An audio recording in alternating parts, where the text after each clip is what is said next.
Hello guys, good morning, good morning. Tapos na ang aming kopra. Kukopra ni Mrs. Yan si Mrs. oh. Kaway-kaway. Tapos na taon. Pagod. Dalawang gabi rin kami dito kaya Pagod. dito kami natulog. Sa mga gagawa ng higaan no. Ano. Kahit lang. Kung kailan patapos nga, inabot pa eh. Medyo hindi maganda nagiging tama tuloy kagabi na hindi nakatulog. Medyo sumikip ang dibdib dahil sa sobrang pagod. Siguro sa init na rin dangdang. Grabe. Ayan yung kopras namin no. Ayan yung kopras namin. Ayan yan. Ayan. Ayan kopras namin no. Pero ano yung sa taas ng panghiris mo? Di biro.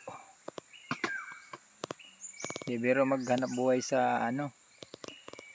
Sa bukid. Yung buhay magsasaka. Na talagang hindi mo nakagisnan. Pag pinapaspasan mo para matapos agad, grabe.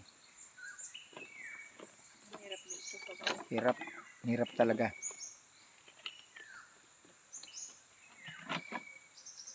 Isa ito sa mga sinusukuan ko, lalo na pag lahat yung binubuhat mo, wala kang katuwang na hayop na taga-dala, taga-hila. Katawan mo lang asahan mo, lalo na katulad ko, ganitong may edad na. Okay lang kung bata-bata ka pa, kaya mo pa magbuhat. Pero yung ano, nagkaralagatok na yung mga buto mo eh. Pagpasaan mo yung mga kahoy na malalaki, mga ganyan no, mga ganyan ng puno oh. Ganito, yan yan ganyan, mga pinuputol mo kasi gagawin mong pang ano doon sa lutuan mo.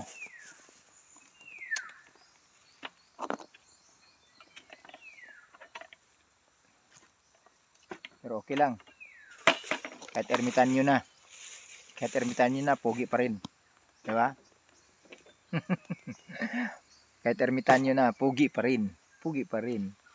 Ayan, PPP yan no. Hi, hello sir. See you soon sir. Nanalo ang ating party list. Ayan. Kay Sir Duterte. See you Manila soon.